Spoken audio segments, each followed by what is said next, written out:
today's episode, I speak to Julian Hayes II about the need to slow down to speed up and why it's time to understand how epigenetics can make the difference. Julian explains that your genetic code is like the hardware of a computer. The things you input into your body and mind is the software. Finally, epigenetics is the blueprint. There are lots of possibilities just waiting for the right input to be activated. As humans, we decide what genes are switched on or off. We also discuss whether leadership is determined by nature or nurture and why entrepreneurs should care about epigenetics. Listen in to the rest of the conversation. Before we begin our conversation, here is a quick shout out to the pathologically curious. Check out the Maverick Paradox magazine. It's a digital magazine written by Mavericks for business owners and professionals. You can find the magazine at themaverickparadox.com. The magazine's aim is to provoke maverick leadership everywhere. Welcome to the Maverick Paradox podcast, where we explore what it is to be a maverick and discover effective modes of leadership. I am Judith Germain, and my mission is to propel the maverick mindset into a world where character and integrity will ultimately have a higher premium than personality and bureaucracy. So thank you for joining me on this journey. If you would like to continue with me, then please subscribe to my podcast on iTunes, Stitcher, or one of the other popular podcast platforms. And today, our guest is Julian Hayes. Hi, Julian. How's it going? Really well, thank you. What about you? And I'm doing great over here. It's a nice, beautiful day. I'm currently in Nashville, Tennessee right now. It's the good old southern U.S. So it's no complaints over here. Excellent. Cool. I'm looking forward to our conversation because it's quite an unusual one. But before we begin, tell us about you. Yeah, so I think a big part of my journey was probably when I was a teenager. And there was a gentleman playing basketball. He was much older than me. And up until that point, when I thought about health, my family wasn't the model of what you would call great health. And so when you got around 30 years old, I generally thought that life is going to start to decline then. And you're going to start to get all these chronic illnesses and just these aches and pains and all this weight gain. And this guy threw a big thorn in that because I think he was at least 45 or 50. I don't know. I couldn't tell. And he was just running with us kids. And I was 16 at the time, around 16. And I asked him after, like, what are you doing? Are you like a superhero or something? And he mainly says it's what you put into your body. It's how you take care of your body. It's moving. It's the words you say, the thoughts you think, the way you treat people, and the way you let people treat you. Essentially, you're leading yourself first and foremost. And as a 16-year-old, I'm like, okay, cool. Okay. That's okay. But then throughout the years, that seeps into my head. It's like he planted a seed and he knew that it was going to grow as I got older and a little more mature. And I understood those words right there. So throughout the years, I started to really take better care of myself and really get into health. And this led me to New York, where I went to medical school for a year. And then up in New York, I had a lot of just chance encounters and just moments in like my gut that was like, and then whispers that was saying, I don't think this is what you need to do. And so I came home that summer and I decided not to go back. I decided I was going to do a completely new venture, which is what I'm doing now. And I was so excited the next morning. I was on fire. And I told so many people, and I got zero responses of positivity there. They're like, are you crazy? What are you thinking? I understand it now because this came out of left field. I hid my dreams for like 26 years. I hid a lot of my dreams. So it was like a different person that just showed up all of a sudden. So I understand it now. But at the moment, though, I was really disappointed. I thought people would have been excited for me. So throughout the years, this journey has led me to where we are now, which is where I have a coaching and advisory firm for entrepreneurs and leaders and in general high performers. And then I also write for various magazines from time to time. That sounds really good. So what would you say you do with entrepreneurs? Yeah, I create a custom health and human performance plan. And it's a true N of one approach where you have a blank canvas. It's essentially you have a blank canvas, and we're starting by figuring out what makes them uniquely them from a biological level. And so we're using genetic testing and analysis from that. We're doing comprehensive labs. We are doing various cognitive testing and other more sports specific tests depending on what kind of sports they play and what kind of athletics they're into and so forth. So it's nearly everything is measured. So is that the epigenetics stuff that you work on? Yeah. So epigenetics is that's at the, I would say that's the foundation of it. So when we think of epigenetics, let's first think about genetics also. Let's group this together. So when you hear epigenetics, what that simply means is above the gene. When you hear epi means above. But so let's think of our genetic code. It's like the hardware of a computer. And that's the foundational operating system that's going to be essential for the computer to run. But then that hardware isn't going to work without that software, which is what is like the informational inputs that tell it what to do and when to do it. And so our genetics here are our blueprint. So it's a code of possibilities, a code of probabilities, and it's waiting for the information from the environment to act as that software and instruct those specific instructions or specific expressions and actions. So simply what that means is picture you as a system right now. You're that hardware. And by the foods we eat, by the thoughts we think, the way you move, the way you treat people, the way you handle stress, nearly every single input and thing that you do in a day, you're providing information to that system right there. And ultimately, you're deciding which genes will turn on, which genes will turn off from a moment to moment basis. Now that makes a lot of sense to me, because it's people ask me the similar things in the sense of, that whole kind of nature nurture thing about leadership. And my belief is that, there are certain personality genes related to leadership. So that's the nature side of it. But whether they get switched on or not is the nurture side of it. Like with all the studies that they've done with like identical twins, isn't it? Where they both started out the same way, but one's gone through some major crisis and the other hasn't. So then they end up developing differently. Exactly. That is spot on right there. And I'm trying to think in my head, actually, there are actually studies that talks about even in the past of, I think we were talking about, I believe it was childhood abuse. And I don't remember the year and everything, but in early forms of trauma and how that can affect your adulthood. So we know that, but we're also learning that it can also affect you on a DNA level. And so there's genes. There's a gene called GAD1.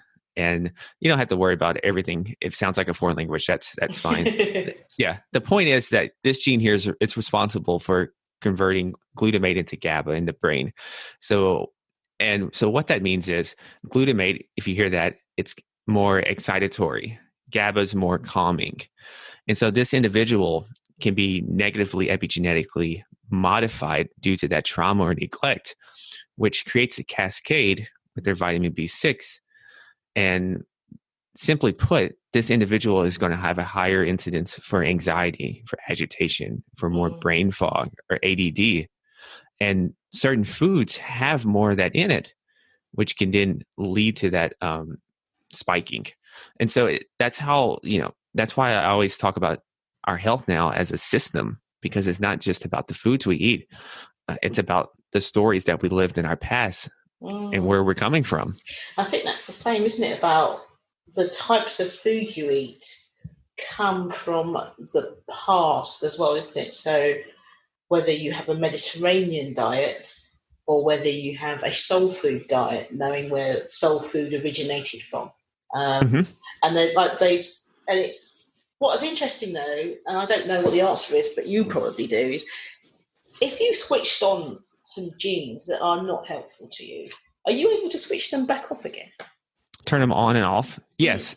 Yeah, to a certain extent. I think about exercising. So I don't remember the exact number because I don't have the papers in front of me, but I think exercising is at least, I think the study was maybe 3 or 4 months, and it could epigenetically positively benefit maybe like 40% to 45% of your genes in a positive way just from exercising.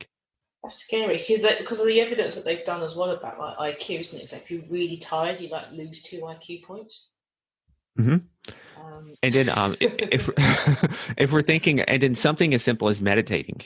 Meditating can also it can help positively upregulate thousands of genes just from simply meditating. And so so every day I always like to say think about you're essentially performing alchemy. And you're a different person every single day. Maybe not dramatically, but in a small way, you're a different person each and every day. So should we be? It just made me think about something like, I don't know, Terminator or something. Are we really, in the sense that, are we walking machines that we have that our brains allow us to program, but we don't program it correctly because we just keep walking about and doing the thing, and we're not really thinking about what does, that McDonald's is compared to this tomato sandwich, or, is that the problem? Is that we are not mindful of what we do? We just do it. I think as humans, we're creatures of habit, and I think I don't even think that's just with our health. I think that's with the way we do business, the way we lead, the way we do relationships. I think we can fall into these patterns. Just think about why it's so hard to change. For so long, I wanted to wake up early. It was such difficulty for me to wake up early for some reason. But I had this habit at nighttime. I didn't realize it for a long time. I ended up going down into the rabbit hole on something on the internet right when I was trying to relax. And next thing I know, it's 1 o'clock in the morning because I'm going down another rabbit hole on the internet. So I think when we're trying to change, the first step needs to be that awareness that we want to change. And then we need to kind of essentially audit that whole process of how we do something and see where we need to intervene. So what do you do with your entrepreneurs then? How do you help them with your understanding of epigenetics? Yeah, so it's in a different way. So a lot of times with entrepreneurs, when they're addressing their nutrition and their fitness, it's hardly ever an issue of motivating. Like I just need to motivate me to stop eating fast food all the time. That's hardly the issue. A lot of times they're doing so much. They're actually, because they're go-getters. And so for them, I look at it as they're throwing a bunch of darts at the wall. Sorry. And when we have their genetic code here, we have their blueprint of what uniquely makes them. So we're able to be much more precise in our recommendations. And so we're saving them time. We're allowing them to be much more efficient so they can put that more time back into their business, back into those relationships that sometimes get neglected because they're working so much. And so a key area is nutrition. There's so many diets out there. How do you know which one is for you? A lot of times the diet that we choose is the one that we see the most often on the internet or on TV or the newest one there, but it's not necessarily the best one for you. Well, when you have this blueprint, when you see that you have these certain genes that give you more of a probability that this type of diet is more ideal for you, that takes a lot of the stress and worry out of the way. And that frees up a lot of the mental energy because you're not questioning, am I doing the right thing? Is this going to work or not? You have concrete proof now. That's interesting because I have a hazy memory of something I read where it had something like, you'll probably know the study, where they took a bunch of people together who had some health problems and they put the control group through the the normal average advice that they're given, based on this weight, you eat this, you do that, blah, blah. And then they took the other group and they looked at the genes, did a complete workup. And so some of those individuals were given the opposite advice based on their genes. So it seemed unhealthy, but was healthy for them. And they were really surprised that how many people were damaged following the normal advice because it wasn't specific to them individually. Yeah, we're all unique. We're 99.9% the same with our DNA, but that 0.1% is astronomical. It's a huge difference. And with 7.8 billion people in the world, it doesn't even make sense to think that one specific way of eating, one specific way of leading, one specific way of exercising is going to fit everyone in like a one-size-fits-all model. So if somebody's listening to this and they say they're running their own business and they're going, this is all very interesting, but it doesn't mean anything to me, what would you say that you would need to convince them why they should make a change or what the benefit is of knowing these things? Well, a lot of times it's looking into things that affect entrepreneurs and leaders, which is their mental performance. It's their emotional intelligence. It's their presence and their ability to motivate others. And it's their bottom line. If you think about it, your greatest asset for an entrepreneur's greatest asset and their biggest revenue driver is themselves. But if you're not feeling 100%, or if you're treading water with your health, that's leaving a lot of potential and income on the table, because there's a difference between having good health and being okay, and then comparing that to being optimal. Makes sense. So if you said the epigenetics helps with leadership, does it mean that you need to, I don't know, do you test people and then give them a breakdown of their genetic sort of structure, or is it something that people can read about and then apply it to themselves? Yeah, it's both. Simply healthy behaviors in general, even if you didn't know your genetics. So we send out a genetic report to them. We'll send out a kit, and they'll swab. We send out various kits, and they swab them. I get the data back and look at it. We have wearables that they wear on their wrist, and we look at that as well. But even before that, habits such as sleep deprivation is a big thing right now. And one of my favorite studies was with sleep and emotional intelligence. And I forgot the year. I'm not good with numbers. I always forget the years these things are published. But I remember that you had a group and they were looking at your amygdala, which is your emotional part of your brain. And then they were looking at the prefrontal cortex, which is the logical reasoning and the willpower. And they had the groups. The sleep-deprived group had significant activity in their amygdala and lower activity in their prefrontal cortex.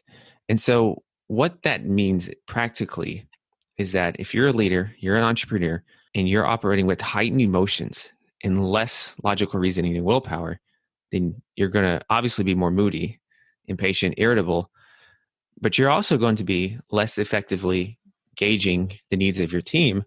And you're also not going to make as quality of decisions in your business due to being sleep deprived. Okay. And so generally when I'm communicating with entrepreneurs, it's not so much the fact of they're not really excited about, eating sweet potatoes or none of that health stuff. It's how does it apply to my business? How does this apply to my life? And it's those things right there. And you have that kind of concrete proof. That's what usually gets them. Because honestly, that's what gets me. I got interested in a lot of this data and measuring and advanced testing because I wanted to take myself to another level in all areas of life. So this started as a passion of a personal passion, first and foremost. Yeah, that makes sense. Why was it a personal passion?